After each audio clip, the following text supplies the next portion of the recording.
धर्मवीर छत्रपति संभाजी महाराज की, भगवान बिरसा मुंडा की जय। सेवालाल, जय सेवालाल। हिंदवी स्वराज्याचे सरसंस्थापक छत्रपती शिवरायांना मानाचा मुजरा करतो। भारतीय राज्यघटनेचे शिल्पकार भारतरत्न डॉक्टर बाबासाहेब आंबेडकर यांना मानवंदना अर्पित करतो। आज या ठिकाणी प्रचार सभेकरता उपस्थित असलेले सन्माननीय आपले एन मधुकरणजी, पायल शंकरजी, खासदार विकास महात्मेजी, ज्यांच्या प्रचाराकरता आपण सगळे या ठिकाणी आलो आहोत, ते या किनवट मतदारसंघाचे अत्यंत झुंजार, संघर्षशील आणि जनसामान्यांचं नेतृत्व करणारे भीमराव केरामजी, संजय कोडगेजी, प्रवीण पाटील चिखलीकरजी, किशोर देशमुखजी, मोहन चव्हाणजी, श्याम भारती महाराज, अशोक सूर्यवंशी, धरमसिंग राठोड, संध्याताई राठोड, किशन मिरासे, श्रवण पाटील भिलवंडे, सुधाकर भोयर, प्रकाश टारपे, दिनकर चाडावार, विनोद भरणे, दीपक नेमानीवार, सुनील पाटील, ईसा खान सरदार खान, भगवान उर्दुके, वैजनाथ करपुडे पाटील, श्रीनिवास नेमानीवार, विवेक ओंकार, सतीश चंदनवार, फातराव घोडेकर, संदीप केंद्रे, राजेंद्र केशवे, बाबूराव केंद्रे, अशोक नेमानीवार, अनिल त्रिमणवार, बालाजी आलेवार, गोविंद अंकुरवार, स्वागत आयनिमीवार, संजय शिकामे, मंचावरील सर्व मान्यवर, कोणाचं नाव सुटलं असेल तर लिहून देणाऱ्याची चूक आहे, माझी चूक नाही आहे, तथापि मी त्यांची माफी मागतो। आणि उपस्थित मोठ्या संख्येनं उपस्थित असलेल्या माझ्या लाडक्या बहिणींनो आणि तितक्याच लाडक्या भावांनो,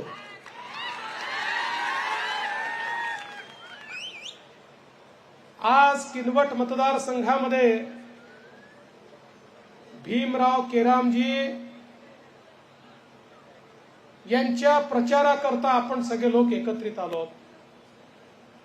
खरं म्हणजे 2019 ला निवडून आल्यानंतर भीमराव केराम यांना पहिली 2.5 वर्ष विरोधी पक्षामध्ये काम करावं लागलं। 1 रुपया देखील निधी महाविकास आघाडीच्या सरकारने या किनवट मतदारसंघाकरता दिला नाही, पण आपल्या सगळ्यांच्या आशीर्वादाने जुलै 2022 रोजी महायुतीचं सरकार आलं। शिंदे साहेब आणि मी आम्ही शपथ घेतली आणि त्यानंतर भीमराव केराम यांना मागे वळून पाहावं लागलं नाही। जेवढा निधी त्यांनी मागितला तो सगळा निधी, नगर विकास विभागाचा असो, सिंचन विभागाचा असो, आदिवासी विभागाचा असो, प्रत्येक विभागाचा निधी हा मोठ्या प्रमाणात आम्ही त्यांना दिला। हजारो कोटी रुपयाचं काम या किनवटच्या क्षेत्रामध्ये भीमराव केरामांनी केलं। आणि मी तुम्हाला सांगतो, आता तर चिंता करायचं कारण नाही, सरकार आपलंच येणार आहे। 2.5 वर्षामध्ये 2020 ची मॅच खेळत जी बॅटिंग भीमराव केरामांनी केली आहे, अरे आवाज काय होतो रे, आवाज नीट कर, जरा कमी कर, आवाज नीट कर। ही जी बॅटिंग त्यांनी केलेली आहे, आता 5 वर्षाकरता सरकार आल्यानंतर किनवट मतदारसंघातला एकही प्रश्न शिल्लक ठेवणार नाही, हे सांगण्याकरता या ठिकाणी मी आलो आहे। आपल्याला माहिती आहे, 4 उच्च पातळी बंधारे, वर्षानुवर्ष मागणी, धानोडा, मारेगाव, चिलवट, उनकेश्वर, जवळपास 232 कोटी रुपये उनकेश्वरला आपण दिले। 15 वर्षापासून मागणी प्रलंबित होती। भीमरावजी आले, एका झटक्यामध्ये पैसे देऊन टाकले आणि त्या ठिकाणी याचं सगळं काम आपण सुरू केलं. आज या उच्च पातळी बंधाऱ्यांमुळे या किनवट माहूर क्षेत्रामध्ये इतक्या मोठ्या प्रमाणात सिंचनाची सोय तयार होणार आहे की माझा जो शेतकरी आहे या शेतकऱ्याची शेती ही बागायती शेती त्या ठिकाणी होणार आहे आणि शेतकऱ्याच्या जीवनामध्ये परिवर्तन होणार आहे. हा संपूर्ण परिसर हा त्या ठिकाणी पाणीदार होणार आहे. अशा प्रकारचा निर्णय आपण घेतला. आणि हे घेत असताना एक प्रामुख्यानं मागणी त्यांनी ठेवली की निम्न पैनगंगा धरण आहे त्या पद्धतीनं तुम्ही केलं तर माझी 95 गावं त्या ठिकाणी बुडतात. या 95 गावातला गोरगरीब, आदिवासी, दलित, ओबीसी सगळ्या लोकांची मागणी आहे की तुम्ही हा प्रकल्प रद्द करा, हा प्रकल्प बदला, यातनं आमची 95 गावं वगळा. मी बैठक घेतली आणि बैठकीमध्ये निर्णय केला की 95 गावं वगळून टाका आणि त्या ठिकाणी नवीन पद्धतीनं उच्च पातळी बंधाऱ्यांच्या माध्यमातून आपल्याला त्या ठिकाणी पाणी अडवून ते पाणी कसं शेतकऱ्यापर्यंत पोहोचवता येईल हा प्रयत्न आपल्याला करायचा आहे. केराम साहेब 2.5 वर्ष तुम्ही चिमटा चिमटा चिमटा म्हणत होते. तुमच्या चिमट्याला आम्ही चिमटा घेतला आणि त्या ठिकाणी लोकांना आम्ही मुक्त केलेलं आहे. त्यामुळे कोणीही तुम्हाला काहीही खोटं सांगत असलं विश्वास ठेवू नका.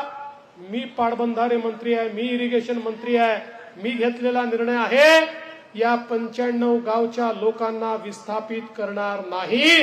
हा निर्णय आपला झालेला आहे. खरं म्हणजे मला एक गोष्ट सांगितली पाहिजे. या संपूर्ण मराठवाड्याला दुष्काळ मुक्त करण्याकरता आपल्या सरकारने केलेलं जे काम आहे इतिहासामध्ये लिहिलं जाईल, इतिहासामध्ये. कारण मराठवाड्याच्या गोदावरीच्या खोऱ्यामध्ये जवळपास 50 टीएमसीची तूट आहे आणि म्हणून आमचा संपूर्ण मराठवाडा हा सातत्याने दुष्काळी भाग म्हणून केंद्र सरकारकडे आणि राज्य सरकारकडे त्याची नोंद आहे की महाराष्ट्रातला दुष्काळी भाग कोणता, तर मराठवाडा हा दुष्काळी भाग आहे. अशा प्रकारचा कायम दुष्काळी म्हणून ही नोंद झाली आहे. पण आपण निर्णय केला मराठवाड्याला दुष्काळी ठेवायचं नाही. मराठवाडा हा दुष्काळी होता. मराठवाड्याच्या या पिढीने दुष्काळ पाहिला, पण पुढच्या पिढीला आम्ही दुष्काळ पाहू देणार नाही. या मराठवाड्याला पाणीदार बनवायचं आणि म्हणून आपल्या आशीर्वादानं आम्ही प्रकल्प तयार केला. पश्चिमी वाहिनी नद्यांचं पाणी 54 टीएमसी पाणी जे समुद्रामध्ये वाहून जातं ते पाणी उचलायचं आणि नदी जोड प्रकल्पाच्या माध्यमातून गोदावरीच्या खोऱ्यामध्ये आणायचं. 54 टीएमसी पाणी गोदावरीच्या खोऱ्यात आलं तर मराठवाड्यातला दुष्काळ हा भूतकाळ होईल आणि मराठवाडा पाणीदार होईल. त्याचं काम आपण ऑलरेडी सुरू केलेलं आहे. त्याचं पहिलं टेंडर आपण काढलेलं आहे आणि पुढच्या काळामध्ये दुष्काळ हा शब्द मराठवाड्याच्या डिक्शनरीतनं आम्ही काढणार आहोत. आम्ही हे का करू शकतो? व्हायला हजारो कोटी रुपये लागतील, पण हजारो कोटी रुपये लागले तरी आमच्या पाठीशी प्रधानमंत्री नरेंद्र मोदीजी आहेत. मोदीजींनी सांगितलं देवेंद्र चिंता करू नका, शिंदेजी चिंता करू नका, तुम्हाला लागतील तेवढे पैसे आम्ही देऊ, पण आपल्याला मराठवाड्याला दुष्काळ मुक्त करायचं आहे आणि म्हणून ही दुष्काळ मुक्तीची सुरुवात आपल्या सरकारने या ठिकाणी केलेली आहे. आज आपण पाहू शकतो मोठ्या प्रमाणात रोजगाराच्या संधी निर्माण होत आहेत मराठवाड्यामध्ये. विशेषतः आपल्याला कल्पना आहे की सर्वात कमी औद्योगिकरण हे मराठवाड्यामध्ये होतं. मला सांगताना आनंद वाटतो मराठवाड्याच्या वेगवेगळ्या जिल्ह्यांमध्ये जवळपास 80,000 कोटी रुपयाची गुंतवणूक आपण आणली आणि आता हळूहळू तालुक्या लेवलवरही गुंतवणूक कशी येईल आणि प्रत्येक तालुक्यात रोजगाराची निर्मिती कशी होईल आपला प्रयत्न चाललाय. आणि त्यासोबत आपण आता निर्णय केला की 10 लाख तरुणांच्या हाताला काम देण्याकरता आपण मुख्यमंत्री योजना आणली. ज्या योजनेच्या अंतर्गत आमच्या तरुणांना जर त्या ठिकाणी नोकऱ्या दिल्या तर 1 वर्षापर्यंत 10,000 रुपयापर्यंतचा त्यांचा पगार राज्य सरकार देत आहे आणि त्या ठिकाणी त्या उद्योगावर कुठलाही भुर्दंड त्याचा पडत नाही। त्याचा परिणाम असा आहे 2.5 लाख मुलांना नोकऱ्या लागलेल्या आहेत आणि 10 लाख तरुणाईच्या हाताला काम हे आपण या माध्यमातून देणार आहोत आणि नव्याने पुढच्या 5 वर्षामध्ये 25 लाख रोजगार निर्माण करण्याची सुरुवात आपण केलेली आहे। आमच्या महाराष्ट्रामध्ये प्रत्येकाच्या हाताला काम मिळालं पाहिजे हा प्रयत्न आपल्या खऱ्या म्हणजे आपल्या युतीच्या सरकारचा आहे। आज आपण पाहू शकतो एवढ्या मोठ्या प्रमाणात आमच्या माता भगिनी या ठिकाणी उपस्थित आहेत। देशाचे प्रधानमंत्री माननीय मोदीजींनी आम्हाला सांगितलं विकसित भारत करायचा असेल तर भारताच्या लोकसंख्येच्या 50% महिला आहेत। जोपर्यंत या महिला आर्थिकदृष्ट्या सामाजिकदृष्ट्या केंद्रस्थानी येणार नाही तोपर्यंत भारत विकसित होऊ शकत नाही। मोदीजींनी देखील योजना तयार केली बेटी बचाओ बेटी पढाओ पासून तर लखपती दीदी पर्यंतची योजना म्हणजे महाराष्ट्रातल्या आता 11 लाख आमच्या बहिणींना लखपती दीदी केलाय। आता पुढच्या काळामध्ये मोदीजींच्या नेतृत्वात 25 लाख तुमच्यासारख्या भगिनी या लखपती होणार आहे। त्यानंतर 1 कोटी आमच्या भगिनींना लखपती दीदी आम्ही मोदीजींच्या नेतृत्वात करणार आहे। लखपती दीदीचा अर्थ असा आहे जी आमची महिला मोदीजींच्या आणि आमच्या योजनांच्या भरोशावर वर्षाला 1 लाख रुपयापेक्षा जास्त पैसा कमवते तिला लखपती दीदी म्हणतात। मी परवा एका संमेलनात गेलो, एक लखपती दीदी मला भेटली। मी तिला विचारलं ताई तू एवढं कसं काय केलं? तुम्हाला आश्चर्य वाटेल 3-4 वर्षापूर्वीपर्यंत आपल्यासारखी घरगुती महिला होती, आता वर्षाला 12 लाख रुपये कमवते। तिने सांगितलं मी या सगळ्या योजनांचा लाभ घेतला आणि त्यातनं माझा व्यवसाय उभा केला। आता 100 महिलांना मीच त्या ठिकाणी रोजगार देते आहे। अशा प्रकारच्या योजना मोदीजींनी आणल्या तर आपण देखील निर्णय केला की आपणही महिला केंद्रित योजना सुरू केल्या पाहिजेत आणि म्हणून पहिल्यांदा लेक लाडकी सारखी योजना आणली की ज्या योजनेमध्ये घरी जर मुलगी जन्माला आली तर त्या मुलीच्या जन्माचं स्वागत झालं पाहिजे आणि म्हणून मुलगी जन्माला आली की 5,000 रुपये, पहिल्या वर्गात गेली की 5,000 रुपये, 7व्या वर्गात गेली की 7,000 रुपये, 11व्या वर्गात गेली की 8,000 रुपये, 18 वर्षाची झाली की 75,000 रुपये, असे 1 लाख रुपये त्या परिवाराला मिळतील। ज्यांच्या घरी मुलगी जन्माला येईल त्या मुलीच्या जन्माचं स्वागत झालं पाहिजे अशा प्रकारची योजना या महाराष्ट्रात आपण लागू केली। दुसरी योजना आपण लागू केली आमच्या महिलांना एसटी मध्ये अर्ध्या तिकिटात प्रवासाची सोय आम्ही केली। ज्यावेळी अर्ध्या तिकिटात प्रवासाची सोय घोषित केली एसटीचे लोक आले आम्हाला म्हणाले साहेब योजना करू नका, एसटी तोट्यामध्ये आहे, एसटी बंद पडेल, एसटीचं बोजवारा होईल। आम्ही म्हटलं काळजी करू नका, गरज पडली तर आम्ही तुम्हाला पैसे देऊ पण आमच्या बहिणींना त्या ठिकाणी अर्ध्या तिकिटात प्रवास करू द्या। 1 महिन्यापूर्वी एसटीचे लोक आले आणि म्हणाले साहेब फारच चांगली योजना आहे, काही झालं तरी बंद होऊ देऊ नका। अरे म्हटलं काले तुम्ही आधी असं म्हणायचे आता असं म्हणता? म्हणाले नाही, योजना सुरू झाल्यापासून इतक्या महिलांनी प्रवास चालू केला की आमची तोट्यात असलेली एसटी फायद्यामध्ये येऊन गेली, त्यामुळे आता तुम्ही ही योजना बंद करू नका। मग मी जरा माहिती घेतली, म्हटलं हे कसं काय घडलं? मग माझ्या लक्षात आलं आता आमच्या ज्या बहिणी आहेत ते आमच्या भाऊजींना सांगतात तालुक्याला जायचं, जिल्ह्याला जायचं, तुम्ही घरी बसा, मी जाऊन येते। अर्ध्या तिकिटात प्रवास होतो आणि तुम्ही तालुक्याला गेलं की काय व्यसन कराल, तंबाखू खाल, पान खाल, खर्रा खाल, मावा खाल, दारू प्याल, काय कराल माहित नाही, घरचे पैसे बर्बाद करून येता, मी पैसे वाचवून येते, त्यामुळे आमची बहीणच चालली आहे, दाजींना घरी बसवलेलं आहे। अशा प्रकारची योजना आज या महाराष्ट्रामध्ये आपल्या सरकारने सुरू केली। त्यासोबत आमच्या लक्षात आलं की आपल्या राज्यामधल्या ज्या मुली आहेत यांना उच्च शिक्षण घ्यायची इच्छा आहे, त्यांच्यामध्ये क्षमता आहे, पण घरामध्ये एक मुलगा आणि एक मुलगी असेल तर आई बाप मुलीला सांगतात, बाई तुझ्या भावाला आम्ही शिकवू शकतो, यापेक्षा जास्त पैसे आमच्याकडे नाही, तुझं लग्नच करून द्यायचं आहे, तू घरी बस, तुझ्या भावाला शिकू दे. खरं म्हणजे त्या आमच्या मुलीमध्ये सर्व प्रकारचं त्या ठिकाणी होतकरूपणा असतो, पण पैशाअभावी तिला शिकता येत नाही. आम्ही सांगितलं आई वडिलांना की तुम्ही जर तुमच्या मुलीला शिकवू शकत नसाल तर चिंता करू नका, मुलीचे मामा हे मुंबईच्या मंत्रालयात बसले आहेत, ते मामा तुमच्या मुलीला शिकवतील. आणि मुलींचं उच्च शिक्षण आपण मोफत केलं. 2 lakh, 4 lakh, 5 lakh, MBBS, doctor, engineer, कुठलंही शिक्षण मुलींना घ्यायचं असेल 1 रुपया देखील आपल्या खिशातनं द्यावा लागणार नाही, अशा प्रकारची सोय आज मुलींकरता आपण या ठिकाणी केली. आणि त्यासोबत लाडकी बहीण योजना देखील आपल्या सरकारने आणली. आम्ही ज्यावेळेस लाडकी बहीण योजना आणली त्यावेळी महाविकास आघाडीचे लोक आम्हाला म्हणायचे ही योजना यशस्वीच होणार नाही, एवढ्या लोकांपर्यंत जाणारच नाही, खात्यात पैसेच पोचणार नाही. त्यांच्या नाकावर टिचून 2.5 कोटी लाडक्या बहिणींच्या खात्यामध्ये नोव्हेंबर पर्यंतचे सगळे पैसे हे आपण जमा करून टाकले.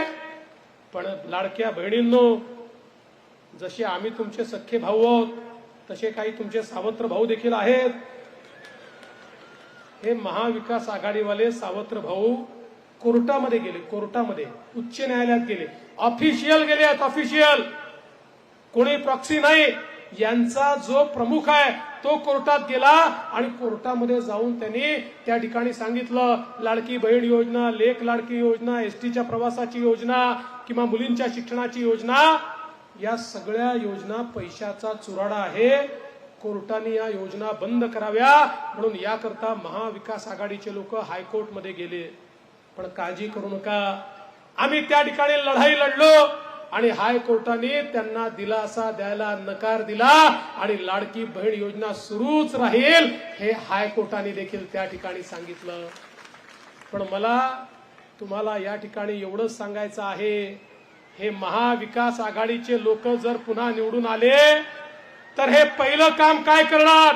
हे पहिलं काम करणार लाडकी बहीण योजना बंद करणार. आपण बघितलं असेल पवार साहेब तेच म्हणतात, त्या ठिकाणी नाना पटोले तेच म्हणतात आणि उद्धव ठाकरेंनी तर भाषणात सांगून दिलं आमचं सरकार येऊ द्या, यांच्या सगळ्या योजना बंद करतो. म्हणजे एकीकडे आमच्या लाडक्या बहिणींना 2 गोष्टी मिळत आहेत तर यांच्या पोटामध्ये दुखत आहे. आणि म्हणून बहिणींनो, तुमच्या हातामध्ये आहे. भीमराव केराम निवडून आले तर लाडक्या बहिणीच्या बाजूने आणि दुसरं कोणी निवडून आलं तर लाडक्या बहिणीला संपवणाऱ्यांच्या बाजूने. आता तुम्हाला ठरवायचं आहे आणि तुम्ही ठरवलं की आमचे दाजी तेच करणार आहे, कारण नाही तर दाजींना त्या दिवशी जेवण मिळणार नाही. त्यामुळे आज आपल्याला हा फैसला करायचा आहे. आज आपण बघा समाजातल्या विविध घटकांकरता आपल्या सरकारने केलेलं काम बघा. आज आपण आदिवासी क्षेत्रामध्ये बिरसा मुंडा योजना आणली, गावापर्यंत रस्ते नेणे, त्या ठिकाणी पिण्याच्या पाण्याच्या योजना करणे, गरीबाला घर देणे. मोदीजींनी मोठ्या प्रमाणात आपल्याला निधी उपलब्ध करून दिला. आज आदिवासी समाजाच्या जीवनामध्ये परिवर्तन करणाऱ्या योजना आपण त्या ठिकाणी सुरू केल्या. त्याच वेळी मला सांगताना आनंद वाटतो की आमच्या बंजारा समाजाकरता संत सेवालाल महाराज रस्ते जोड योजना आपण सुरू केली. त्या ठिकाणी तांड्यापर्यंत आपण रस्ता नेला.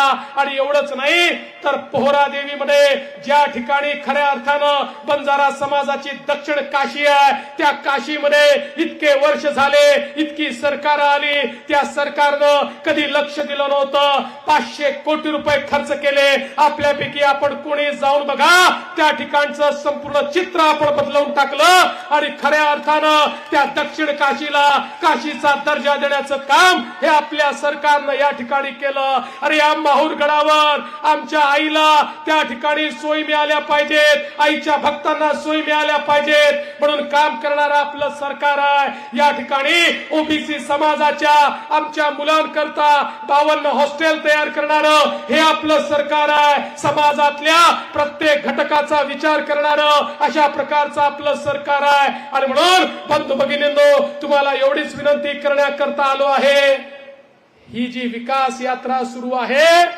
ही विकास यात्रा जर अशीच सुरू ठेवायची असेल तर पुन्हा एकदा महायुतीच्या पाठीशी उभं राहावं लागेल.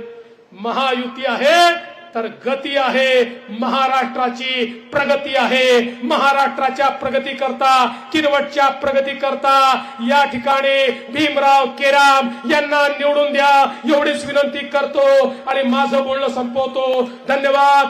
जय हिंद, जय महाराष्ट्र. खूप खूप धन्यवाद साहेब. किनवट माहूर विधानसभेतील प्रत्येक